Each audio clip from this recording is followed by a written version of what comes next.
নিয়ে আসলেন, তাকে বসালেনও না, তার একটু খবর নিলেন না। তিনি অপেক্ষা করতে করতে দেখেন যে আর কতক্ষণ থাকবো, ওরা তো মিষ্টি নিয়ে ব্যস্ত। উনি করলেন কি, বের হয়ে ওনার পথে রওনা, বাড়ি চলে গেলেন। এই সে থেকে যে নাই কই গেলে ফোন করলে, হ্যালো কই? আরে মিয়া, তোমরা তো মিষ্টির পাগল। কি পাগল? মিষ্টির পাগল। সুতরাং তোমরা মিষ্টি খাও, তোমাদের বাড়ি আমি আর যাবো না। তোমাদের মতো এরকম ন্যারোমাই এত হচ্ছে গিয়ে শোষা, বাংলা ভাষায় কি বলে শোষা, আর দেখি নাই। দারুশিরাই সিন্ডি খাই না, মোল্লাই চিন্তা না। আমার ভাইয়েরা, নবী করিম সাল্লাল্লাহু আলাইহি ওয়াসাল্লামকে কতগুলো উপহার সামগ্রী আল্লাহর পক্ষ থেকে দেওয়া হয়েছে। যেই উপহার সামগ্রীর মধ্যে একটা ছিল মাহে রমাদান, আর একটা ছিল শবে কদর, আর একটা ছিল শবে বরাত, আর একটা ছিল শবে মেরাজ। এভাবে করে পৃথিবীতে যতগুলো ইবাদতের যতগুলো পর্যায়ে এসেছে সবগুলো আল্লাহর হাবিবের উপহার আল্লাহ তাকে দিয়েছেন। এখন আপনি ইবাদত বন্দেগী নিয়ে আপনি ব্যস্ত, কিন্তু যেই নবীর উসিলায় আল্লাহকে পাইলেন, ইবাদত পাইলেন, রোজা পাইলেন, নামাজ পাইলেন, হজ পাইলেন, যাকাত পাইলেন, শবে কদর, শবে বরাত, শবে মেরাজ থেকে শুরু করে আখেরি জাহার সন্ধ্যা থেকে শুরু করে যতগুলো দিন আছে, আজকে এইগুলো দিনগুলো তুমি বলো গিয়ে খুঁজে খুঁজে বের করে না, কিন্তু নবীর উপরে তোমার মহাব্বত, ভালোবাসা, দরুদ ও সালাম তোমার নাই। তাহলে ওই যে বেয়ারির সাথে যেভাবে আচরণ করা হয়েছে, নবীর সাথে সেইভাবে ধরনের বেঈমানির আচরণ হয়ে গেল কিনা? জোরে বলুন, ঠিক কিনা? যেই কথাটি আপনাদেরকে সহজে আমি বোঝানোর জন্য এই উদাহরণ দিয়ে আনলাম, তাহলে বিশ্ব নবীর জন্য এই উপহার সামগ্রী। এখন আপনারা বলুন, উপহার যাকে দেওয়া হয় তিনি দামি, আর যে উপহার দেওয়া হয় সেটা দামি? জোরে বলুন, যাকে উপহার দেওয়া হয় তিনি তো দামি, বলেন ঠিক কিনা? তাহলে সেই দামি নবী যেই রাত্রিতে এসেছেন, সেই রাত্রিটার মর্যাদা, শবে কদর, ঈদুল আযহা, ঈদুল ফিতর, এইভাবে করে আপনি আলাদা ময়দান, আরো যত রাত্রি, আর যত দিন, আর যত মাস, যত বছর আপনার জানা আছে, তার চেয়ে উত্তম না বলো? জোরে বলেন, পৃথিবীর কোন মুক্তি মহাদেশ তুমি কি লেখাপড়া করেছো? নবীর স্থান, নবীর মান, নবীর আগমন, নবীকে তুমি মওলুদুন নবী হিসেবে তুমি স্বীকার করতে চাও না। যদি তুমি ঈদে মিলাদুন নবী তুমি না মানো, তাহলে তুমি সিরাতুন নবীরও অস্বীকারকারী। কি বলেন, ঠিক কিনা? সুতরাং নবীর মা আমেনার কোলে আব্দুল্লাহর গৃহে, যেখানে মওলুদুন নবী সাল্লাল্লাহু আলাইহি ওয়াসাল্লাম আপনারা হকিকতে দেখছেন, সেখানে একটা লাইব্রেরি বানিয়ে রেখেছে। আজকে আমি নেটের মধ্যে দেখলাম, আমাকে একজন ডাকিয়ে দেখায় যে বলুন দেখেন এই জিনিসটা আপনি তো চিনেন না। নবী করিম সাল্লাল্লাহু আলাইহি ওয়াসাল্লাম যে ঘরের মধ্যে এসেছেন, সেই ঘরটা নেটের মধ্যে ওরা দিয়ে দিয়েছে, এবং এই নেটের মধ্যে ওখানে লেখা আছে সামনে ইংরেজি, বাংলা এবং আরবিতে। বাংলায় লেখা আছে যে কেউ নিয়ত করে এই ঘরের উদ্দেশ্যে আপনারা আসবেন না, তার কারণ এখানে আসলে কোনো সওয়াব হয় এমন কোনো দলিল নাই। বলেন না নাউজুবিল্লাহ? যদি তাই হতো, নবী যেই রাত্রিতে এই পৃথিবীর মধ্যে সূরাতে বাশারি নিয়ে তিনি এসেছেন, তাহলে তুমি বলো সেই রাত্রিতে হযরতে আসিয়াকে কেন ওই ঘরের মধ্যে পাঠানো হলো? কি বলেন, ঠিক কিনা? আসছে না? জয়গান হযরতে ঈসা রুহুল্লাহর মা মারিয়ামকে কেন পাঠানো হলো? শুধু তাই নয়, অসংখ্য অগণিত ফেরেশতা সেখানে কেন পাঠানো হলো? শুধু তাই নয়, নবীর আগমনের জায়গাটা আগে থেকে কেন কাবাঘর দিয়ে সাজানো হলো? নবীর আগমনের জায়গাটা কেন হযরতে মা হাজেরা এবং হযরতে ইব্রাহিম, ইসমাইল দিয়ে সেখানে কেন আমাদের ব্যবস্থা করা হলো? কথা কন না? আল্লাহ তো বলতে পারতেন যে না, তোমরা ওইখানে যাইও না, কিন্তু ইব্রাহিম নবীকে আল্লাহ বললেন এই পাঠাইয়ে দাও তাড়াতাড়ি ওই জায়গাটায়। তার কারণ আমি বিশ্ব রহমত তাজদারে মদিনা, বিশ্ব সভার সভাপতিকে আমি ওই জায়গার মধ্যে আমি পাঠাবো, এই জন্য ওই জায়গাটা আমি প্রোটেকশন দিতে চাই। বলুন না সুবহানাল্লাহ? হাতি বাহিনী কাবাঘর ভাঙতে গেছে, না ওইটা ভেঙে দাও, ওইটা রাখা যাবে না, ওইটা শেষ। 25 দিন আগে, নবীর আগমনের কয়দিন আগে? চলে বলুন। আল্লাহ বললেন হে হস্তি বাহিনী, আলাম তারা কাইফা ফাআলা রাব্বুকা বিআসহাবিল ফিল, নবী আপনার আগমনের আগে 25 দিন আগে আপনার আগমনকে যাতে তারা মানবে না, এই জন্য আমি প্রোটেকশন দিয়ে কিভাবে কি করেছি আপনি শুনেন। বলুন না সুবহানাল্লাহ? আব্দুল মুত্তালিব তিনি গেলেন ওদের শিবিরে, ওই যে হস্তি বাহিনীর শিবিরে। যাওয়ার পরে বললেন যে আপনার বন্ধুদের হাতে আমার কিছু খুব বন্দী আছে, আমার খুবগুলি আমাকে ফেরত দিয়ে দেয়। আশ্চর্য বোধ করে সে জিজ্ঞেস করলো যে তুমি উটের জন্য এরকম নালাই তো উট কিনতে আসছো, কিন্তু আমরা যে কাবাঘরটা ভেঙে দেবো এই বিষয়ে তো তুমি কোনো কথাই বললাম না। বলুন না সুবহানাল্লাহ?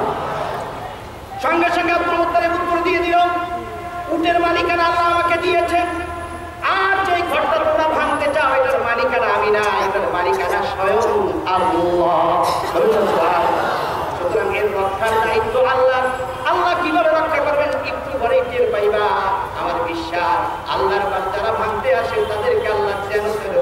দিবে না। বলুন না সুবহানাল্লাহ। এটা শোনার পর ওর রাগ আরো বেড়ে গেল, কেমন কি আল্লাহর কথা শেষ করে দেখি। যখন আগাইতে গেল হাতির পা যখন গাইরে পরে এক একটা করতেছে, আল্লাহ উপর থেকে ক্ষেপণাস্ত্র ফিট করে দিলেন। ক্ষেপণাস্ত্রের পরিমাণ ছিল কি জানেন?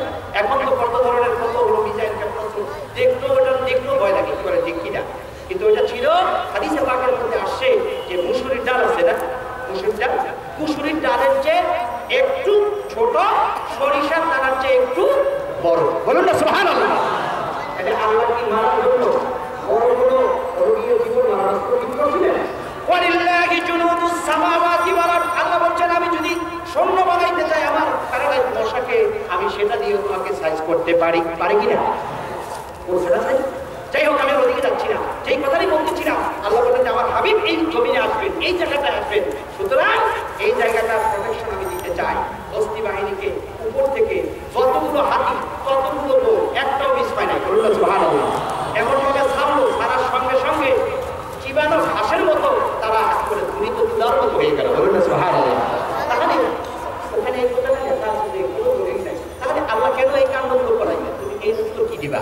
বলুন না আলহামদুলিল্লাহ। শুধু মণ্ডলী, আমি এখন আমার যে নির্ধারিত আলোচনা সেটা হচ্ছে গিয়ে দরুদ ও সালাম। দরুদ ও সালাম কোরআনে কারিমের মধ্যে দরুদ শব্দটা কিন্তু নেই, এটা ফার্সি শব্দ, আমি আগে বলেছি। কোরআনে কারিমের মধ্যে দরুদের শব্দ হচ্ছে সালাম। কি যেটা বলুন, সালাম। একটা পরিচিত আয়াত আপনারা শুনে থাকেন, এটা আমাদের সুযোগ আছে। ইন্নাল্লাহা ওয়া মালাইকাতাহু ইউসাল্লুনা আলান নবী ইয়া আইয়ুহাল্লাযীনা আমানু সাল্লু আলাইহি ওয়া সাল্লিমু তাসলিমা। আসলে না এখানে সালাত ও সালাম দুটোটার কথাই এখানে এসে। বলুন আলহামদুলিল্লাহ। আমার সাবজেক্টের সঙ্গে আল্লাহর সঙ্গে একটা মিল আছে। তার কারণ আল্লাহ বলছেন যে এমন একটা কাজ তোমরা এখানে দিলাম, যে কাজটার মধ্যে আমি আল্লাহ নিজেও শামিল হয়ে গেলাম। বলুন না সুবহানাল্লাহ। আল্লাহ শামিল আছেন কিনা? ওই যে বললাম না, নূর মুহাম্মদ বানাই আল্লাহ দেখতেছেন, এই দেখাটাই আল্লাহ নূরের উপরে দরুদ পড়া। বলুন না সুবহানাল্লাহ। আল্লাহ দরুদকে আমাদের মতো দরুদ ইব্রাহিম পড়ে, বলেন দরুদ ইব্রাহিম পড়ে না দরুদ নাজিরা পড়ে? আল্লাহ দরুদ পড়া হচ্ছে যে আল্লাহ নবীর শান এবং মানকে আল্লাহর কাছে প্রিয়, আল্লাহর কাছে বড় এবং জমিনবাসী সমস্ত সৃষ্টি মাখলুকাতের কাছে বড়, এটা হচ্ছে আল্লাহর পক্ষ থেকে নবীর উপরে দরুদ। বলুন না সুবহানাল্লাহ। তাইলে এটা আল্লাহ মওলুদ অর্থাৎ ঈদে মিলাদুন নবী, অর্থাৎ যখন নবীর এই মিলাদ হয়েছে তখন আল্লাহ খুশি হয়েছে না বেজার হয়েছে? ঈদ একটা খুশি না? আচ্ছা।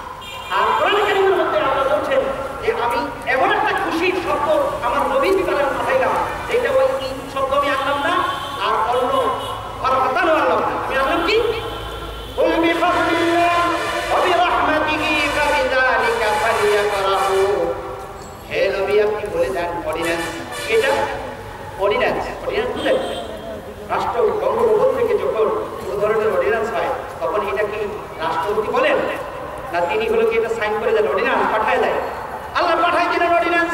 হে নবী, আপনি বলে দেন কুল বিফাদলিল্লাহি ওয়া বিরহমাতিহি, যে তারা যেন আমার পক্ষ থেকে ফজল ও রহমত, ফজল ও রহমত, ফজল হলো গিয়ে কোন তাফসীরের কিতাবের মধ্যে লেখা হয়েছে যে ফজল হচ্ছে আল্লাহর পক্ষ থেকে কোরআন কারীম।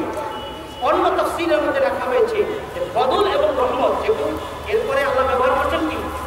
আমি জানি এক বচন ব্যবহার করেছেন। এই জন্য তাফসীরের কিতাবের মধ্যে লেখা হয়েছে ফজল আল্লাহ নবী, রহমত আল্লাহ। সুবহানাল্লাহ। রহমত আল্লাহ নবী না, ওমা আরসালনাকা ইল্লা রাহমাতাল লিল, যারা বলেন রাহমাতাল লিল আলামিন। আর আরেকটা হচ্ছে আলহামদুলিল্লাহি রাব্বিল আলামিন, আরেকটা হচ্ছে হুদাল লিল, বলেন না হুদাল লিল আলামিন, হুদাল লিল আলামিন। আরেকটা সেটা হচ্ছে আল্লাহর পক্ষ থেকে রব্বুল আলামিন। আল্লাহ বলছেন যতগুলো আমি সৃষ্টি বানিয়েছি সব সৃষ্টির মালিক হচ্ছি আমি আল্লাহ, এবং এই সৃষ্টিগুলোর উপরে রহমত হচ্ছে আমার নবী। বলুন না সুবহানাল্লাহ। আর হুদাল লিল আলামিন, সমস্ত সৃষ্টির জন্য হেদায়েতের স্বরূপ আমি বানিয়ে দিলাম কাবাকে। বলুন না সুবহানাল্লাহ। শুধু মণ্ডলী, যে কথাটি বলতেছিলাম, নবী উপরে আল্লাহ দরুদ পড়েন, এই দরুদটা হচ্ছে নবীর শান শানকে আল্লাহ কিয়ামত পর্যন্ত বাড়াইতে থাকবেন। থাকবেন কিনা জোরে বলেন। আল্লাহ যখন বানাইছেন ওখান থেকে আল্লাহ নামাইছেন যখন এই দিকে যখন আস্তে আস্তে টানছেন আনা পর্যন্ত এটা গিয়ে শান এবং মান বাড়ছে না কমছে? এখনো যে নবী দুনিয়া থেকে পর্দা করছেন 1400 বছর হয়ে গেল, 1000 বছর আগে, এখনো কি নবীর শানকে কমাইতে পারছে? যদি কেউ টাইনা কমাইতে চায় দেখা যায় যে সেখানে আরো বড় করে বেড়ে যায়। বলে ঠিক কিনা? আমার কথা বুঝতেছেন? আল্লাহ বলছেন আমার পক্ষ থেকে নবীর উপরে দরুদ আমি শুরু করেছি বানানোর পর থেকে কিয়ামত পর্যন্ত এটা চলবে। চলবে এমন ভাবে যে নবীর শান আমি করছি এমন ভাবে জাতিকে আমি দেখায় দেব। এই পৃথিবীতে নবীকে আমি যেভাবে উচ্চ মর্যাদা উচ্চ শান উচ্চ মাকাম এবং নবীর আমি প্রশংসা করেছি, পৃথিবীর মানুষগুলো কেউ আর নবীর কোনো এই ধরনের কোনো ধরনের নবীর উপরে কোনো ধরনের এই নবীর শান বলতে পারবে না। বলুন না সুবহানাল্লাহ। একটু আপনি উদাহরণ দিলে বুঝবেন। হযরত আব্দুল্লাহ ইবনে আব্বাস রাদিয়াল্লাহু তাআলা আনহু নাম শুনছেন না? রাইসুল মুফাসসিরিন। দেখেন আমরা নবীকে কতটা মর্যাদা দিয়েছি আর তিনারা কেমন মর্যাদা দিয়েছেন। নবী করিম সাল্লাল্লাহু আলাইহি ওয়াসাল্লাম তিনি একদিন ইস্তেনজায় গেলেন। কোথায় গেলেন? ইস্তেনজায় যাওয়ার সময় নবীর পানির পরিমাণ একটু কম ছিল। কি ছিল? কম ছিল। দূর থেকে হযরত আব্দুল্লাহ ইবনে আব্বাস রাদিয়াল্লাহু তাআলা ফলো করলেন যে নবীর সাথে যে পানি আছে পানিটার পরিমাণ কম। হযরত আব্দুল্লাহ ইবনে আব্বাস রাদিয়াল্লাহু তাআলা তিনি পাত্র ভর্তি করে একটু পানি এনে তিনি বাহিরে অপেক্ষমান চাচ্ছেন। নবী যখন হাত ছেড়ে তিনি যখন ফেরত আসলেন পানি কম, তিনি পানির জন্য তিনি বের হলেন। বের হয়ে দেখেন আব্দুল্লাহ ইবনে আব্বাস সঙ্গে তিনি পানি নিয়ে তিনি অপেক্ষমান আছেন। বলুন না সুবহানাল্লাহ। আল্লাহর হাবিব সাল্লাল্লাহু আলাইহি ওয়াসাল্লাম জিজ্ঞেস করেন, হে আব্দুল্লাহ ইবনে আব্বাস তোমাকে আমি বলতে চাই তুমি কিভাবে বুঝলা? আমি আপনাকে এমন ভাবে ফলো করি যাতে করে আপনার নূরানি দৃষ্টি আমাকে হলো গিয়ে জিরো থেকে আমাকে হিরো বানিয়ে দেয়। বলুন না সুবহানাল্লাহ। আল্লাহর হাবিব তখন বললেন তাই নাকি? আসো আব্দুল্লাহ ইবনে আব্বাস। সঙ্গে সঙ্গে হযরত আব্দুল্লাহ ইবনে আব্বাসের মাথার উপরে নবী করিম সাল্লাল্লাহু আলাইহি ওয়াসাল্লাম তিনি হাত মোবারক দিয়ে বললেন আল্লাহুম্মা ফাক্কিহু ফিদ্দীন। বলুন না সুবহানাল্লাহ। এমন দোয়া নবী করে দিলেন তিনি হয়ে গেলেন রাইসুল মুফাসসিরিন। বলুন না সুবহানাল্লাহ। আব্দুল্লাহ ইবনে আব্বাসের তাফসীরের উপরে পৃথিবীতে আর কোনো বড় তাফসীর কেউ করতে পারে না। তিনি তাফসীর করেছেন যে ইন্নাল্লাহা ওয়া মালাইকাতাহু ইউসাল্লুনা আলান নবী, যে আল্লাহ নবীর উপরে কিভাবে দরুদ করেন, কিভাবে সালাত করেন। সালাত এটা হচ্ছে এমন একটা অংশ, এই অংশটাকে এই কথাটাকে আপনি যদি নামাজের মধ্যে নেন এটা অ্যাডজাস্ট। বলুন না সুবহানাল্লাহ। তার কারণ এটা আল্লাহ এমন একটা বাছাই করে এই শব্দটাকে তিনি দিলেন যে এটা আমার সঙ্গে অ্যাডজাস্ট, নবীর সঙ্গে অ্যাডজাস্ট এবং নবীকে যারা ভালোবাসবে তাদের সঙ্গে অ্যাডজাস্ট। বলুন না সুবহানাল্লাহ। বলবেন যে নামাজকে সালাত বলা হচ্ছে, আবার দরুদকে সালাত বলা হয় কেন? এই সালাতের এক কথা হচ্ছে দোয়া। এক অর্থ কি? জোরে বলুন কি? দোয়া। নামাজের মধ্যে দোয়া হয় কিনা জোরে বলুন। হযরত আব্দুল্লাহ ইবনে আব্বাস রাদিয়াল্লাহু তাআলা তিনি তাফসীর করেন, তিনি বলেন ইয়া রাসূলুল্লাহ সাল্লাল্লাহু আলাইহি ওয়াসাল্লাম আপনাকে বলতে চাই এই আয়াত শরীফ নাযিল হয়েছে সালাত ও সালাম বলা হয়েছে। আমরা তো বুঝলাম আপনাকে সালাম কিভাবে বলতে হবে, এটা আমরা বুঝলাম। নবীকে কিভাবে সালাম বলতে হবে এটা তো তৎকালীন সময় সুন্দরভাবে ছিল। সালাতটা দরুদটা আমরা কিভাবে বলব? আল্লাহর হাবিব সাল্লাল্লাহু আলাইহি ওয়াসাল্লাম তিনি বললেন হে আব্দুল্লাহ ইবনে আব্বাস আসো তোমাকে শিখাইয়া দেই। সঙ্গে সঙ্গে তিনি দরুদে ইব্রাহিম পড়ে দিয়ে দিলেন। কোন দরুদ? জোরে বলুন। দরুদে যেটা আমরা কির মধ্যে পড়ি? কির মধ্যে? নামাজের।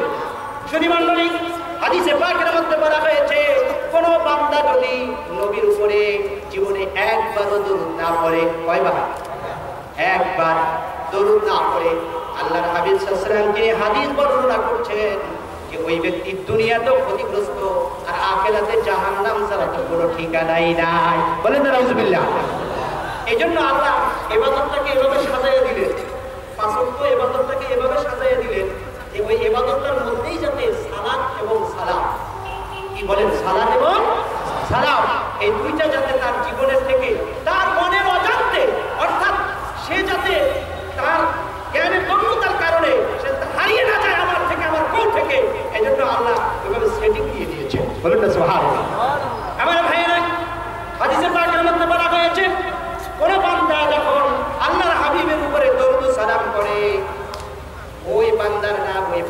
দাদার নাম, ওই বান্দার বাবার নাম সহ আল্লাহর হাবিব বলেন একজন ফেরেশতা আমার রওজা পাকের কাছে দাঁড়িয়ে আছে। কয়জন? জোরে বলুন, কয়জন?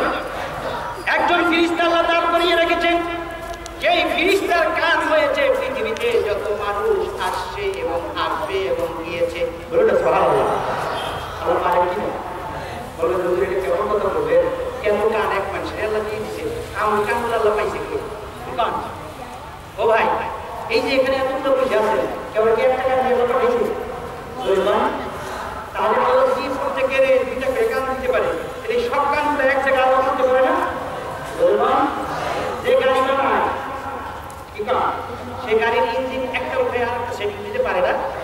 এজন্য পবিত্র কালামে পাকের মধ্যে আল্লাহ বলছেন ইন্নাল্লাহা কানা আলা কুল্লি শাইইন শাহিদা। আল্লাহ বলছেন যে তোমরা কি করো, কি খাও, কোথায় ঘুমাও, কোথায় পড়ো, কি বেচা কিনা করো, রাতের অন্ধকারে তুমি কি পরামর্শ করো, মনের মধ্যে উঠছে এখনো বলো নাই। আল্লাহ বলছেন আমি সব জানিয়ে বলতে বলতে সুবহানাল্লাহ। এবং এর একটা প্রতিদান আমি তোমাকে দুনিয়াতে দেই আর আখিরাতে আমি রেখে দিছি। বলুন সুবহানাল্লাহ। আমরা যে এখানে বসছি সুবহানাল্লাহ আলহামদুলিল্লাহ দরুদ শরীফ কবিতি করে কি আলোচনা করছি, আল্লাহ কি দেখতেছেন না? না পেরেশান হয়ে ঘুমিয়ে পড়ছে? জোরে বলুন আমার ভাইয়েরা। হাদিসে পাকের মধ্যে আল্লাহর হাবিব সাল্লাল্লাহু আলাইহি ওয়াসাল্লাম তিনি বলেছেন যে একজন ফেরেশতা আমার রওজা পাকের কাছে রয়েছে, যেই ফেরেশতার কান হয়েছে দুনিয়ার যত মানুষের সে তাদের সমসংখ্যক কান। বলুন না সুবহানাল্লাহ। ওই যখন কোন বান্দা মুহাম্মদ দিয়ে আল্লাহর হাবিবের পাকের উপরে দরুদ সালাম করে, ওই যে বান্দার নামে কাজ, ওই কান দিয়ে সঙ্গে সঙ্গে সেখানে সেটা রেকর্ড হয়ে যায়। বলুন না সুবহানাল্লাহ। আর আরেকদল ফেরেশতা আছে যাদের নাম সাইয়্যিহিন। কি নাম? সাইয়্যিহিন। তারা ঘোরাফেরা করতেছে। বলুন না সুবহানাল্লাহ।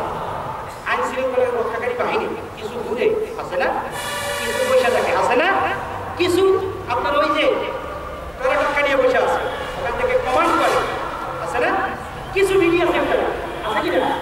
আল্লাহ বলেন এই পৃথিবীতে যারা দরুদ করে তাদের এই দরুদটাকে সচিত্র প্রতিবেদনের সঙ্গে আমি আল্লাহর কাছে পৌঁছানোর জন্য একদল আমি ঘোরাফেরা করার জন্য আমি ছেড়ে দিয়েছি। তাদের নাম হচ্ছে সাইয়্যিহিন। কি নাম? জোরে বলুন। বিশ্বাস হয় না? বলবেন যদি একদম দেখাই দেন। ও ভাই ফেরেশতা দেখতে, কেউ যদি ফেরেশতা দেখতো তাহলে সে অজ্ঞান হয়ে যেত। বলতে সুবহানাল্লাহ। তার কারণ একজন ফেরেশতার গায়ে এত শক্তি, একটা আঙ্গুল ওই ফেরেশতাটা এর 10টা পৃথিবী সমান এরকম ওজন এক আঙ্গুল দিয়ে সে উঠাইতে পারে, ওটাকে নামাইতে পারে। বলুন না সুবহানাল্লাহ। এটা কোমল ফেরেশতা যদি এখানে এখন আসে এটা তো বড় কথা কথা কাট না। আর যেগুলো নামাজ পড়ে না ওগুলো তো সাইজ শুরু হইব না।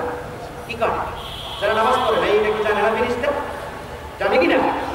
আল্লাহ এটা যে বন্ধ রাখছেন, কার ছিলে সিন্নি খাইলে নবীর সাথে যে হয়েছে লেখাপড়া হয়েছে, নবী আমি কাউকে মারব না, আমার মায়ের শুরু হবে আপনাদের জিজ্ঞাসা কইরা, এর আগে আমি কাউকে মারতে দিব না।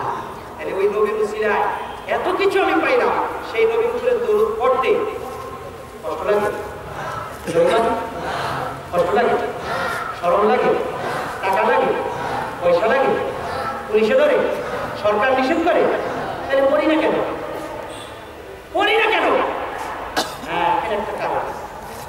আজকাল কতগুলো টেলিফোনই বেরিয়েছে দেখবেন, ওরা বলে যেমন আব্দুল হক ইবনে নজদি, ওই দুষ্টটায় নবী করিম সাল্লাল্লাহু আলাইহি ওয়াসাল্লাম যখন দুনিয়া থেকে তিনি পর্দা করলেন, নবীর জানাজা হয়েছে? নবীর কোনো জানাজা হয়? নবীকে যখন রওজা মুবারাকের মাটি মুবারকের সাথে যখন রাখা হচ্ছে, নবীর ঠোঁট মুবারক তখন নড়তে ছিল। বলুন না সুবহানাল্লাহ। নবী আল্লাহর তাসবিহ জপতেছেন, তাহলে নবী জিন্দা না মুর্দা? জোরে কোন? ওই একদম টেলিফোন তারা ঘুরে গেছে, মানুষের মিশে গেছে, ওই ফ্যাক্টরি ওখান থেকে সেই আইসে আব্দুল আহমেদ নজদি দুষ্টটা, ওই দুষ্টটার থেকে ওরা এগুলো কোথাপাখির মতো শিখছে, আর ওরা কানামাছি ভোগের মতো তারা বলে দেখতেছে। কিন্তু তারা কি বলছে হাদিসে কোনো প্রমাণ আছে কি নাই এই বিষয়ে তাদের জানারও কোনো ধরনের আগ্রহ নাই। আর এদের কারণে সাধারণ মানুষ বিভ্রান্ত হয়ে তারা দরুদ পড়তে যাইয়া একটু পরিণত দরুদ জোরে পড়বো না আস্তে পড়বো, খারাপ পড়বো না বলে পড়বো, হ্যাঁ কেমন করবো? আল্লাহ বলছেন যে ইন্নাল্লাহা ওয়া মালাইকাতাহু, আমি এবং আমার ফেরেশতা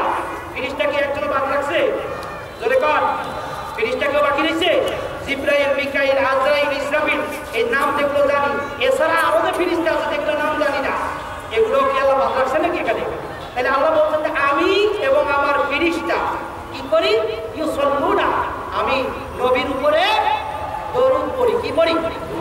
দরুদ পড়ি। তা আল্লাহর দরুদ পড়াটা কেমন একটা বললাম। আল্লাহ দরুদ পড়াটা হচ্ছে নবীর শান আল্লাহ বাড়াইতেই থাকবেন। ফেরেশতাদের কাছে আল্লাহ বাড়াইছেন। কেমন বাড়াইছেন?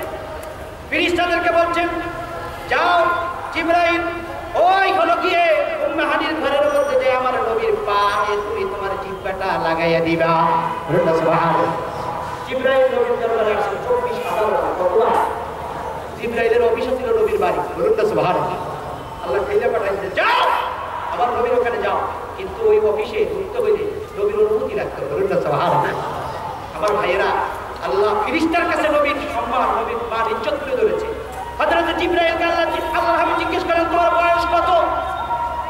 জিবরাইল এবার ভাবছে যে নবীকে এবার ঠকাইয়া দেবো, তার কারণ নবী হচ্ছেন পরে আসছেন, আমি হচ্ছি আগে বলছি। কি কারণ? জিবরাইল খুশি। তখন জিবরাইল বললেন আমার বয়স কত আমি বলতে পারবো না, তবে আপনাকে একটা ডাটা আমি দিতে পারি। সেটা হচ্ছে আমার সৃষ্টির পরে আমি হলো গিয়ে আসমানে একটা তারকা দেখেছি, নূরের তারকা। ওই তারকাটা ঝলমল ঝলমল করতো 70 বছর পর্যন্ত, 70,000 বছর পর্যন্ত। আবার 70,000 বছর নাই, আবার উন্নীত হতো। এভাবে আমি দেখেছি 72,000 বার। আপনি এবার দেখেন আমার বয়স কত হতে পারে। বলুন না সুবহানাল্লাহ। তাহলে নবীর কাছে সেটা বাহাদুরিটা প্রকাশ করার জন্য সে বলতেছিল যে দেখেন আমার বয়স কত। কি কর? অনেকে জিজ্ঞেস করেন না দাদা আপনার বয়স কত? বাচ্চারা জিজ্ঞেস করে না এই বেটা এত বড় কথা বললি, তোর মায়ের যখন দুনিয়া তাই যায় আমি তখন বলে গিয়ে তোর দাদা এরকম কয় না ধমকি দিয়ে। কি কর? অনেকে বলে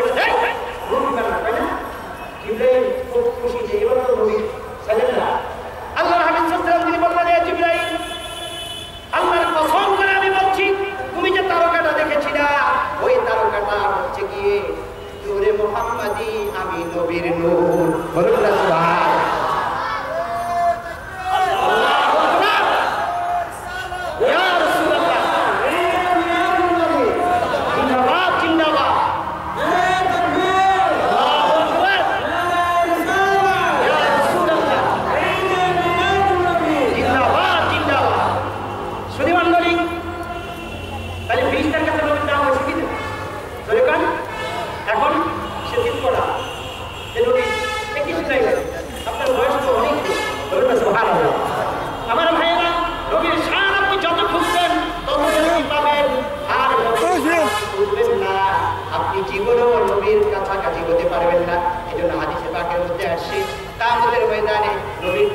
সবচেয়ে বেশি সে হবে পৃথিবীতে যে যত বেশি নবীর উপরে দরুদ করেছে। কি বলেছে? জোরে বলুন।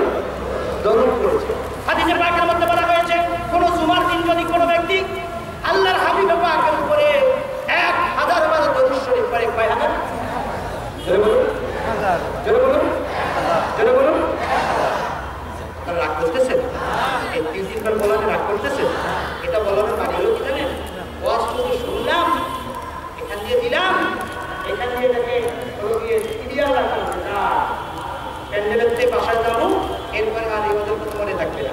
এই জন্য নবী করিম সাল্লাল্লাহু আলাইহি ওয়াসাল্লামের আদত ছিল, নবী করিম সাল্লাল্লাহু আলাইহি ওয়াসাল্লামের পবিত্র অভ্যাস মোবারকের মধ্যে ছিল যে তিনি কোনো কথা বললে কয়বার বলতেন? 3 বার। 3 বার বললে এটা মনে থাকবে। বলুন আলহামদুলিল্লাহ। কিছু যদি আমলে না নিতে পারলাম, আমি তো আগেই বলছি যে তরুণদের গতির সঙ্গে আমার থেকে এখানে যারা বসে আছে কেউ কম জানে না, সামনে যারা বসে আছেন তাও জানে। কি কথা জানে না? এটা পরিচিত একটা জিনিস। দরুদ ও সালাম। সালাম তো সবাই বুঝুন। কি কথা? আসসালামু আলাইকুম ওয়া রাহমাতুল্লাহ।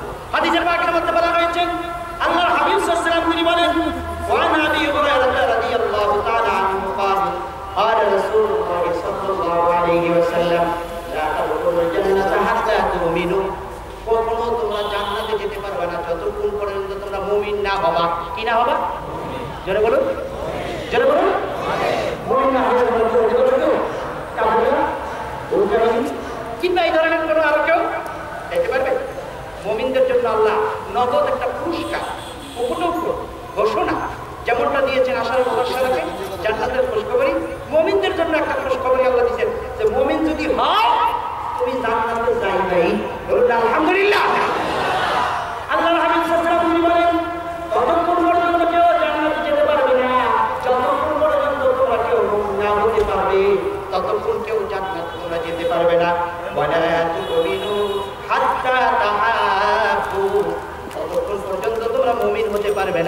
যতক্ষণ পর্যন্ত তোমরা একে অপরকে ভালো না বাসবে।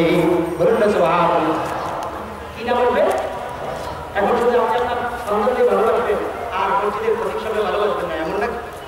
যদি বলুন প্রতীক সামনে ভালোবাসবেন, মহাদের সামনে পর্যন্ত তো বল খাইলে কানাকানি হইয়া থাকে, এমন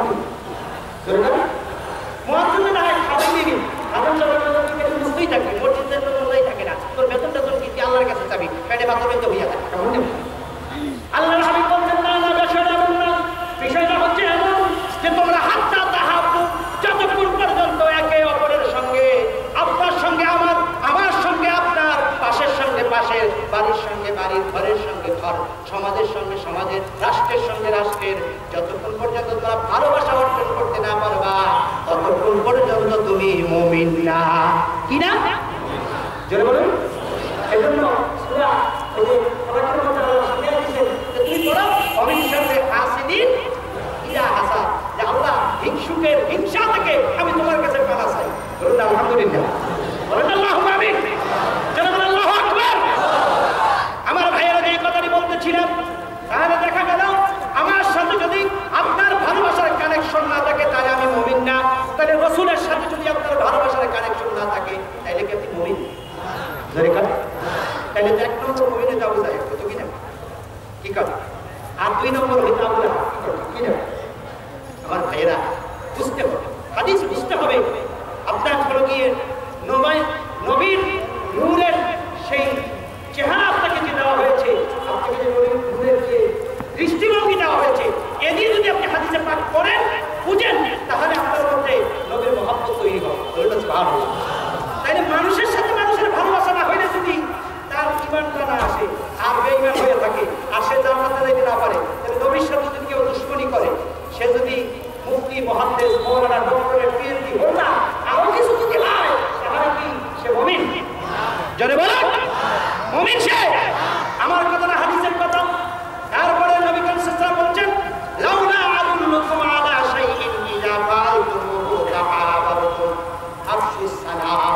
বলুন সুবহানাল্লাহ। রাওয়াহু মুসলিম। হাদিসে পাকের মধ্যে বলা হয়েছে, নবী তারপরে বলেন, ভালোবাসা কিভাবে তোমরা অর্জন করবা, এর একটা পদ্ধতি, এর একটা মেডিসিন, এর একটা হলো গিয়ে তোমাকে অ্যান্টিবায়োটিক আমি দিতে চাই, তুমি নিবা কিনা? বলুন সুবহানাল্লাহ। কাদেরকে বলেছেন? সাহাবাদেরকে। কাদেরকে? যারা বলুন কাদেরকে? তাহলে সাহাবাদের কি ভালোবাসার কোনো অভাব ছিল? ও ভাই, সাহাবা কেমন ভালোবাসছে? নবী কারীম সাল্লাল্লাহু আলাইহি ওয়াসাল্লাম তিনি বলেছেন, আমার সরঞ্জাম দরকার, আমার টাকা পয়সা দরকার, যুদ্ধের জন্য আমার সামান দরকার। হযরত আবু বকর তার বাসার থেকে নূরের কোটিবাটি সহ পুরা ঘরটাকে ঘুরাইয়া কাছাইয়া সবগুলো গাঁঠুনি বান্দা নবীর দরবারে উপস্থিত করেছে। সুবহানাল্লাহ। এখন তো মাশাআল্লাহ নতুন বানানো লেগে কি উপায়, ভাই কিছু দেন, তোকা কোন টাকাটা বসল সেইটা মসজিদের বাক্সের মধ্যে দিয়ে দেয়। বলেন আলহামদুলিল্লাহ। এরকম বলবিত কাজ আল্লাহর সঙ্গে করা ঠিক হবে? যেরকম নবীর সঙ্গে করা ঠিক হবে? নবীকে নিয়ে ঠাট্টা বিদ্রুপ করে ঠিক হবে? নবী হায়াতুল নবীকে নিয়ে একটু শুনছেন না ওখান থেকে? সুধীমণ্ডলী যে কথাই বলতেছিলাম, আল্লাহর হাবিব আমাকে জিজ্ঞেস করলেন, তোমাদেরকে আমি এমন একটা মেডিসিন, এমন একটা অ্যান্টিবায়োটিক, এমন একটা পন্থা, এমন একটা নীতিমালা, এমন একটা জিনিস তোমাদেরকে শক্তি আমি দেবো কিনা, যার দ্বারা তোমরা একে অপরের সাথে ভালোবাসার ডোরে, ভালোবাসার আঙ্গিনায়, ভালোবাসার জালে, ভালোবাসার বাসায়, ভালোবাসার হলো গিয়ে মহব্বতে তোমরা আবদ্ধ হয়ে যাওয়া। বলুন না সুবহানাল্লাহ। এক জায়গায় গেছি, কান্দন ভাই, আপনার মধ্যে কি নবীর ভালোবাসা আছে? হুজুর আমার বাসাটা খুব সুন্দর, এর যে ভালোবাসা আর কি চান? বলেন না রাসূলুল্লাহ। দেখেন মানুষ কত শয়তান ধরলে পড়ে। এজন্য যারা তরিকা নষ্ট করে, কি করে? তরিকা নষ্ট করে, তাদের মধ্যে দেখেন তাদের মুখ থেকে কোনদিন এই ধরনের কথা বের হয় না। কালামে পাকের মধ্যে আল্লাহ বলছেন, ওমাইয়াশু আন যিকরির রহমান নুকাইয়িদ লাহু শাইতান। যখন কোন মানুষ আমার জিকির থেকে সে দূরে সরে যায়, আমার হাবিব পাকের মহব্বতের নেটওয়ার্ক থেকে দূরে সরে যায়, তখন শয়তান তাকে ছো মেরে ধরে ফেলে। বলুন আলহামদুলিল্লাহ। তাহলে এই কথাগুলো বলা, এই জন্য ধর্মের কথা বলতে গেলে আপনাকে একটু বুঝে শুনে বলতে হবে। এই জন্য কোরআনে কারিমে আল্লাহ বলেছেন, নিয়ে তাফাক্কাহু ফিদ্দীন, 2 টাকা দামের বই কইরা আর হলো গিয়ে কয়েক দেশ কইরা এরপরে তুমি হলো গিয়ে আয়েশা বললো না যে আমি মতো একটা ধর্মের ইমাম হয়ে গেলাম আর মসজিদের ইমাম সাহেবকে তুমি বিদ্যা আঙ্গুল দেখাইও। আমাদের সমাজে কিন্তু এটা খুব বেশি, যার কাজ তার সাথে অন্য লোকে লাঠি বাজে। আমি হলো গিয়ে যদি কোর্টে যাই উঠি আর যদি বলি আজকের যে আসামির ফাঁসির রায় হয়েছে তারা আমি ছুটাইয়া দেবো, হাস্যকর না? আমার দ্বারা কি এটা সম্ভব? আইনের বই তারা পড়ছে, তাদের দ্বারা এটা সম্ভব। কিন্তু যারা যে আউলিয়া কেরাম তারা নবীর সাথে সম্পৃক্ত করার জন্য তারা যে পর কৌশল জানে, তাদের সাথে আপনি হাত দিলে, তাদের সঙ্গে আপনি যদি বসেন, তাদের কথা যদি মানেন, তখন আপনি বলে গিয়ে এমন হয়ে যাবেন যেমন হযরত বাইতুল মুস্তামি হয়েছিল। বলুন সুবহানাল্লাহ। শুধু মন্ডলে হযরত বাইতুল মুস্তামি যখন মৃত্যুবরণ করলেন, বাইতুল মুস্তামির এক হলো গিয়ে আশেক, তিনি স্বপ্নে দেখতেছেন বাইতুল মুস্তামিকে আল্লাহ জিজ্ঞেস করতেছেন, হে বাইতুল আমার জন্য কি নিয়ে আসছো? তিনি বললেন, আল্লাহ তোমার জন্য আমি কিছুই আনতে পারি না, তবে একটা জিনিস তোমার জন্য আমি নিয়ে আসছি। ওই জিনিসটা কি? তোমার সাথে আমি কাউকে কোনো সময় শরীক করি নাই, এক বক্তব্যে আমি এমন ভাবে আমি নবী চলছি না যে আমাকে কেউ নাড়াতে পারে নাই। বলুন না সুবহানাল্লাহ। আল্লাহ বললেন যে বাইজিদের সঙ্গে আমার একটু হলো গিয়ে কথোপকথন চলুক, আমি একটু এর সাথে আমি একটু হলো গিয়ে কথোপকথন করে আমার সুলতান আরবিদের সাথে আমি একটু দেখা করি। সুবহানাল্লাহ। হযরত বাইজিদ মুস্তামিকে আল্লাহ বললেন, হে বাইজিদ তোমার জ্বর হয়েছিল, মানুষ জিজ্ঞেস করেছিল তোমার কেন জ্বর হয়েছে, তুমি তখন বলেছিলে ঠান্ডা দুধ পান করার কারণে জ্বর হয়েছে। তুমি ওইখানে তো আমাকে স্মরণে রাখো নাই। বাইজিদ ওইখানে তুমি কি বলেছো? বাইজিদ আল্লাহ যাকে বেশি ভালোবাসে তাকে খুব কঠিনভাবে কি করে ধরে না? আমার ভাইয়েরা, পৃথিবীতে যত নবী রাসূল গাউস কুতুব ওলি আহমদ যার আপনি ইতিহাস পড়েন না কেন, দেখবেন নবীর পক্ষ থেকে তাদেরকে আল্লাহর পক্ষ থেকে তাদেরকে এক বিন্দুও ছাড় দেওয়া হয়নি। ছাড় হয়েছে? ছাড় দেওয়া সঙ্গে সঙ্গে আল্লাহ এক সরে গেছে। সুবহানাল্লাহ। আমার ভাইয়েরা, যে কথাটি বলতেছিলাম, আল্লাহর হাবিব বললেন তোমাদেরকে আমি এমন একটা পন্থা বলে দেয় যে পন্থার মাধ্যমে তোমরা একে অপরের সাথে ভালোবাসা করতে পারবা। আল্লাহর হাবিব বললেন যে তোমরা হচ্ছে গিয়ে আফসুস সালাম বাইনাকুম, একে অপরের সঙ্গে তোমরা সালাম বিনিময় করবা। কি বিনিময়? যারা বলেন কি বিনিময়? যারা বলেন কি বিনিময়? সালাম। তাই একে অপরের সঙ্গে যদি সালাম বিনিময় করে মহব্বত যদি সুদৃঢ় হয়, তাহলে নবীর সাথে যদি আপনি সালাম বিনিময় করেন, নবীকে যদি আপনি ঘন ঘন সালাম দেন, নবীর মহব্বত আসবে না নবীর মহব্বত পালাবে? তাইলে আমি আপনাদেরকে একটা সহজ প্রশ্ন করি, আপনারা এটা ফতোয়া দিবেন। আপনারা আজকে মুফতি, আমি হচ্ছে কি আপনাদের থেকে ফতোয়াটা দেব। আপনারা বলেন আমাদের দেশে সালাত এবং সালাম, দরুদ এবং সালাম, এই দুইটার সমন্বয় একটা অনুষ্ঠান, একটা ইবাদত আছে। এই ইবাদতটার নাম কি? দরুদ এবং সালাম দুইটার সমন্বয় একটা অনুষ্ঠান হয়, একটা ইবাদত হয়। এই ইবাদতটার নাম কি? জোরে বলুন। হ্যাঁ, অনেকে বলছে, অনেকে বলতে পারে না। এর নাম হচ্ছে মিলাদ শরীফ। কি নাম? জোরে বলুন কি নাম? তাইলে এবার পাইলেন তো এটা বৈধতা। যারা বলে যে মিলাদ শরীফ জায়েজ নাই, তাদেরকে বললেন যে সালাম নাকি কোথায় আছে, সালাম কোথায় আছে? দুইটা আল্লাহ বলতে বলছে, দুইটার সমন্বয় একটা ইবাদত তুমি জ্ঞান করো। সেই ইবাদতের মধ্যে এরকম ঘন ঘন ঘন ঘন আল্লাহ নবীকে সালাম দেওয়া হয়। বলুন না সুবহানাল্লাহ। বলে না ইয়া নবী সালাম আলাইকা, ইয়া রাসূল সালাম আলাইকা, ইয়া হাবিব সালাম আলাইকা, সালাওয়াতুল্লাহ। সালাম আছে কিনা? আছে কিনা? এখন ওরা আবার একটা আবার দুষ্ট তো বুঝছেন না, শয়তান যেগুলো ওগুলো তো বেশ থাকে না। বুঝলেন? পরশ মস্তিষ্ক শয়তানের কারখানা, শয়তানের কারখানা। বাসা বলে শুধু বাসা তো শুধু, আর কারখানা ওটা ফ্যাক্টরি। ওটা দেখুন নতুন নতুন শয়তানি আমদানি করে কি করে, তাই না? কথা কেন না? নতুন নতুন শয়তানি আমদানি করে। এই শয়তানগুলোর কামই হয়েছে বসে বসে শয়তানি করে। ওটা কয় কিনা? কয় এই যে তোমরা বুঝলাম সালাম নবীকে দিচ্ছ, নবী তো তোমাদের কাছে এখন না, হয় না? কোরআনে পাকের মধ্যে আল্লাহ বলেছেন আন-নাবিয়্যু আওলা বিল মুমিনিনা মিন আনফুসিহিম। আল্লাহ ঘোষণা দিচ্ছেন নবী তোমাদের কাছে এমন যেমনটা তোমাদের জীবনটা। বলুন না সুবহানাল্লাহ। আমাদের জীবনটা কি আমাদের থেকে কি দূরে? আমি এরকম বেঁচে আমার জীবনটা আইসিইউতে না আমার জীবনটা আমার বাসা। তাহলে আমি যেখানে যাই জীবনটা ভালো লাগে কিনা? তাহলে আল্লাহ বলছেন যে তোমাদের জীবনটা তোমাদের কাছে যেমন প্রিয় সঙ্গে এবং তোমাদের অতি নিকটে এর চেয়েও বেশি প্রিয় এবং নিকটে হচ্ছে আমার নবী। এদিকে এই আয়াত এখন আছে কিনা কোরআন শরীফে? যা নবী দুনিয়া থেকে পর্দা করার পরে নবী দূরে সরে গেছে নাকি? যদি নবী দূরেই যাইতে চাইতেন তাহলে তো নবীকে তো প্রস্তাব করা হয়েছিল যে আপনাকে আরশে মহল্লায় নিয়ে যায়। নবী বলছেন যে না, আমি আরশে মহল্লায় যাবো না, আমি উম্মতের কাছে থাকবো। বলুন না সুবহানাল্লাহ। তাহলে নবী উম্মতের কাছে আসতে চায় আর উম্মত দূরে ঠেলে পাঠিয়ে দেয়। তো নবী ওই কিয়ামতের ময়দানে কাউসার দিবে। দেখুন সোহকান সোহকান লিমান গাইয়িরা মিন বাদি, চলে যাও। বলছে তুমি তো নামাজ পড়ছো, তো নামাজ পড়ছো তুমি তো মানুষকে দেখানোর জন্য, মানুষ তোমাকে মুসল্লি বলে তোমার পাওয়া শেষ। বলবো আমি তো রোজা রাখছি, মানুষ বলবে রোজাদার, এটা তুমি পাওয়া হয়ে গেছে শেষ, যাও গেট আউট। নবী বের করে দিবে। ঠিক আছে, এই জন্য আমার ভাইয়েরা বুঝতে হবে। এই জন্য আমি বলেছি আপনি যদি প্রেমের চোখ দিয়ে লাইলি মজুর কথা শুনছেন না, লাইলি মজুর প্রেম করেছেন, কেমন প্রেম? এমন প্রেম পৃথিবীতে আর কেউ করতে পারবে না। এখন প্রেম ঠুস ঠাস, ঠিক আছে দেখেন ঠুস ঠাস, ওই বাসাতে বেরোলে আরেক বাসার দিকে এলে আর এক প্রেম, ঠিক আছে হিসাব করতে করতে দেখা যায় এমন প্রেম করছে ডরজনে ডরজনে প্রেম। তাহলে কিন্তু প্রেমের খাতা বাড়ি শেষ পর্যন্ত সব ফিরে দেয়, একটা গলাপ খুশি লাগা আর একটা ওকে প্রেম করে প্রেম শেষ। এই হলো প্রেম। লাইলে বোধহয় প্রেম ছিল কি জানে? কুত্তা কুত্তা ছিলেন না, কুকুর কুকুর লাইলের বাড়ি কুকুর যাইতেছে মধুর সামনে দিয়ে এই যে কুকুর খাইয়া এক মিনিট কি যাবো লগের লোক চলবে, এই এটা কি করবো পাগল না? হ্যাঁ আমি তো পাগলি, এই কেমন পাগল? আমি লাইলি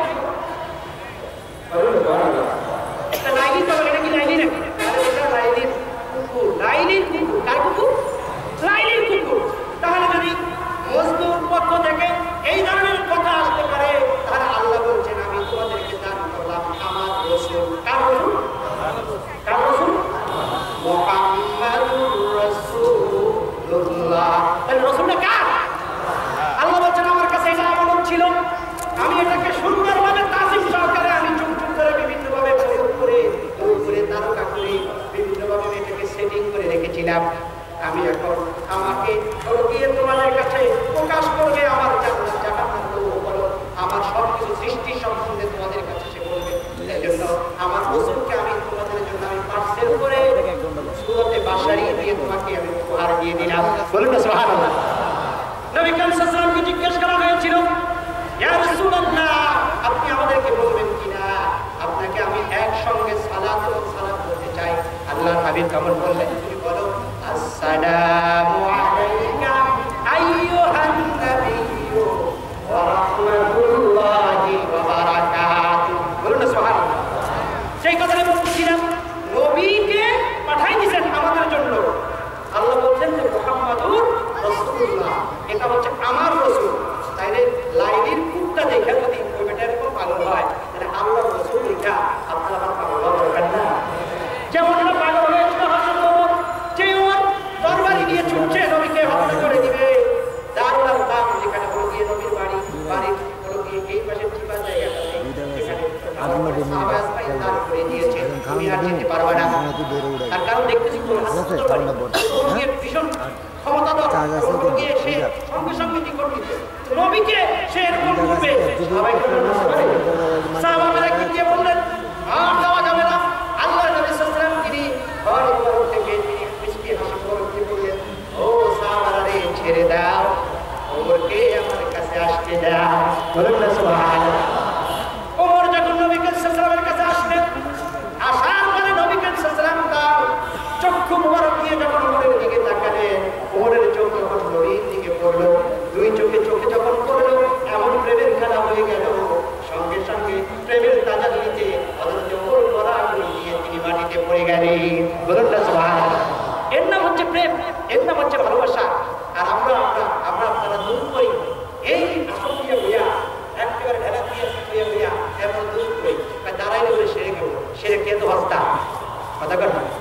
যদি এত হস্তাই হইতো তাহলে রওজা পাকের কাছে যায় তুমি ঢেলা দিয়ে বলো চাই কি কর।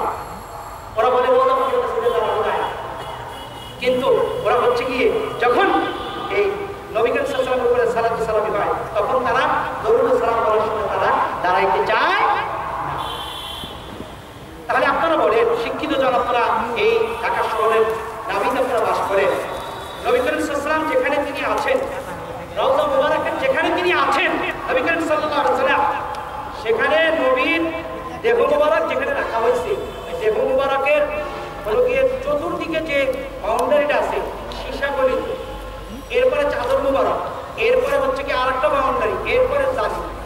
এত কিছু ভেদ করে নবী তোমাকে দেখে?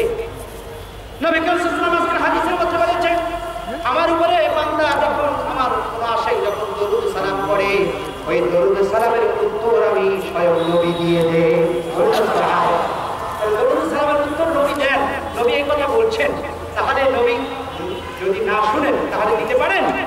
তাহলে রওজা পাকের কাছে যেয়ে দাঁড়ায় যদি সালাম দিলে নবী শুনেন, উত্তর দেন, তাহলে আপনি যদি আপনার ঘরের মধ্যে বসে নবীর উপরে সালাত সালামি করেন, তাহলে নবী শুনেন এবং উত্তর দেন। এই জন্য আমার ভাইয়েরা, আমি আপনাদের মধ্যে আরোপ করতে চাই, আমি বড় আলিম না, আমি কোনো ধরনের কোনো বক্তাও না, আপনারা আমাকে দাওয়াত দিয়ে এনেছেন, এই জন্য আপনাদেরকে মোবারকবাদ, ধন্যবাদ। খুব বড় ধরনের আলেম এখানে চলে আসছে, আমরা তার জবান থেকে আমরা ধৈর্য সহকারে অল্প সময় মধ্যে আমরা নবীর জীবনের উপরে আলোচনা আমরা শুরু করে দিয়েছেন তো না, বুঝে যাবেন না, বেশি সময় হবে না। আমি আপনাদের ক্ষেত্রে আলোচ করতে চাই, শ্রোতা যত বেশি হয় বক্তার বক্তব্য তত মনে হয়, আর শ্রোতা যদি না থাকে বক্তা যা মনে করে নিয়ে আসে ওগুলো কি করে যায়, ভুলে যাবে। এই জন্য আমি আপনাদের ক্ষেত্রে আলোচ করতে চাই, আপনারা কেউ বলবেন না। আমাদের সত্য মেহমান আমাদের মাঝে এসে গিয়েছেন কাজী মারুফুল্লাহ সাহেব, হাফেজ কাজী মারুফুল্লাহ সাহেব, খতিব জাজিরা কেন্দ্রীয় জামে মসজিদ, ধর্মীয় আলোচক বাংলাদেশ বেতার টেলিভিশন, বিভিন্ন স্যাটেলাইট, তিনি আমাদের মাঝে উপস্থিত হয়েছেন। তিনি নবীর মুআজিজা নিয়ে তিনি আমাদেরকে তার কণ্ঠ দিয়ে হৃদয়গ্রাহী করে আমাদেরকে শোনাবেন। বলেন আল্লাহুম্মা আমিন। আল্লাহ আমাদের সকলকে নেক আমল করার তৌফিক দান করুন, সকলে বলে আমিন। এবং দরুদ ও সালাম আমাদেরকে বেশি বেশি পড়ার মতো আমাদেরকে সুযোগ, মন, আমাদেরকে সেই প্রেম মানুষগুলো আমাদের মধ্যে তৈরি করে দেন, সকলে বলি আমিন। ওয়া আলাইনা ইল্লাল বালাগ। আসসালামু আলাইকুম ওয়া রাহমাতুল্লাহি ওয়া বারাকাতুহু। মাশাআল্লাহ, আলহামদুলিল্লাহ, আলহামদুলিল্লাহ। অত্যন্ত চমৎকার এবং ইসলামী আলোচনা করলেন। এতক্ষণ আলোচনা আলহাজ হযরত মাওলানা হাফেজ মোহাম্মদ আব্দুল গনি সাহেব দামাত বরকাতুল আলিয়া, খতিব বাইতুল নূর জামে মসজিদ, ঢাকা, মসজিদুল ইলমি কলোনি। হযরতের জবান থেকে আমরা যে আলোচনাগুলো শুনলাম, এগুলো আমাদের জীবনে বাস্তবায়ন করা দরকার আছে না নাই? বলেন আছে না নাই? একটি কথা কোরআন এবং হাদিসের বাইরে একটি কথা হয়েছে। আমরা এই কথাগুলো মনে প্রাণ বিশ্বাস করে আমল করতে প্রস্তুত ইনশাআল্লাহ। আল্লাহ রাব্বুল আলামিন কবুল করুন। যেহেতু সময় খুব সংক্ষেপ, আমরা অল্প কিছু সময়ের মধ্যেই ইনশাআল্লাহ আমাদের অনুষ্ঠান আমরা নিয়ে আসবো। এখন আমাদের সামনে অত্যন্ত মূল্যবান এবং তথ্যপূর্ণ আলোচনা নিয়ে আসবেন আলহাজ হযরত মাওলানা হাফেজ মোহাম্মদ কাজী মারুফুল্লাহ সাহেব দামাত বরকাতুল আলিয়া, খতিব জাজিরা কেন্দ্রীয় জামে মসজিদ, ঢাকা, ধর্মীয় আলোচক, বাংলাদেশ বেতার টেলিভিশন এবং বিভিন্ন স্যাটেলাইট চ্যানেল। আপনারা অনেকেই মোটামুটিভাবে যারা চ্যানেলে আলোচনা করেন খুব বেশি জায়গায় দেখা যায় এই মুহূর্তে আমাদের সামনে বসে আছে, উপস্থিত হয়েছেন এরকম ব্যস্ততাপূর্ণ মানুষ যাদেরকে আমরা খুব আগের থেকে যোগাযোগ না করলে পাই না, এরকম একজন মানুষকে আমাদের উদ্বুদ্ধ পরিবার পেয়েছি, আমরা খুশি না দরকার, খুশি না দরকার। আপনারা জানেন সত্যগুলা মাহফিল 12 দিন ব্যাপী পবিত্র উদযাপন উপলক্ষে মাহফিল হয়। সেই মাহফিলের দীর্ঘদিনের পরিচালক, উপস্থাপক এবং যিনি এই পুরো মাহফিলটাকে হ্যান্ডেলিং করেন, কন্ট্রোল করেন, সেরকম একজন ব্যক্তিত্ব কাজী মারুফুল্লাহ সাহেব, তিনি আমাদের মাঝে উপস্থিত। তিনি ওইখানে বক্তা বসে দিয়ে অনেক সময় বের করে আপনাদের আমাদের সাথে উপস্থিত হয়েছে। এটা আমাদের জন্য সুখবর কিনা? বলেন সুখবর কিনা? আপনারা বাংলাদেশ টেলিভিশন, মাইটিভি, এসএটিভি বিভিন্ন ধর্মীয় আলোচনায় এই মুখটা আমরা দেখি। হয়তো টিভিতে দেখি একরকম, এখন দেখতে মনে হতে পারে অন্যরকম, কিন্তু এই মানুষটাকে আমরা কিন্তু টিভিতে দেখে হয়তো আশ্চর্য দেখারে সেই মানুষটার সাথে কিন্তু মোকাবিলা করতে পারতাম, কিন্তু দেখা করতে পারতাম, ওনার কথাটা কিন্তু সামনাসামনি করতে পারতাম, এরকম আকাঙ্ক্ষা এবং মনের চাওয়া আমাদের হয় না।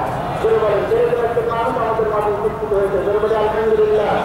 এখন আমাদের সামনে আলোচনা করবেন আলহাজ হযরত মাওলানা হাফেজ কাজী মারুফুল্লাহ সাহেব, খতিব জাজিরা কেন্দ্রীয় জামে মসজিদ, ঢাকা, ধর্মীয় আলোচক, বাংলাদেশ বেতার টেলিভিশন এবং বিভিন্ন স্যাটেলাইট চ্যানেল। হুজুরকে তার মূল্যবান আলোচনা পেশ করার জন্য বিভিন্নভাবে অনুরোধ জানাচ্ছি। হুজুরের আলোচ্য বিষয় মুআজিজাতুন নবী সাল্লাল্লাহু আলাইহি ওয়াসাল্লাম, রাসূলুল্লাহ সাল্লাল্লাহু আলাইহি ওয়াসাল্লামের জীবনের মুআজিজাগুলো নিয়ে আলোচনা করবেন। বিষয়, কিন্তু দুঃখের বিষয় আমাদের কাছে সময় ওরকম গুরুত্বপূর্ণ সময় দেওয়ার মতো সময় আমাদের হাতে নেই। যাই হোক, অল্প সময়ের মধ্যে তার মূল্যবান আলোচনা শেষ করবেন, আর আমরা তখন ধৈর্য ধরে বলবো। আর বাহিরে যারা নিজের বাড়িতে ভিতরে চলে আসে, আর ওই বাচ্চাতে একটু ফাঁকা রয়েছে, ওই জায়গায় মানুষ বুঝতে পারছে না, চাপাবাজি আপনি একটু দিতে যান, এই বাইরে যারা আছেন আপনাদের মেহরবানি করে ভিতরে দিতে যান, অল্প জায়গার মধ্যে হলেও আপনার সবগুলো আলাদা আমাদের বরকত দিয়ে দিবেন। বলে আমি আলহামদুলিল্লাহ রাব্বিল আলামিন, والصلاة والسلام على أشرف الأنبياء والمرسلين، والصلاة والسلام على سيد المرسلين، والصلاة والسلام على إمام المرسلين، وعلى آله وأصحابه وأزواجه وأهل بيته وعترته أجمعين. أعوذ بالله من الشيطان الرجيم. بسم الله الرحمن الرحيم. إن الله وملائكته يصلون على النبي يا أيها الذين آمنوا صلوا عليه وسلموا تسليما. اللهم صل على سيدنا مولانا محمد وعلى آل سيدنا مولانا. عرض رسول محبت الشهر প্রাণ ভরে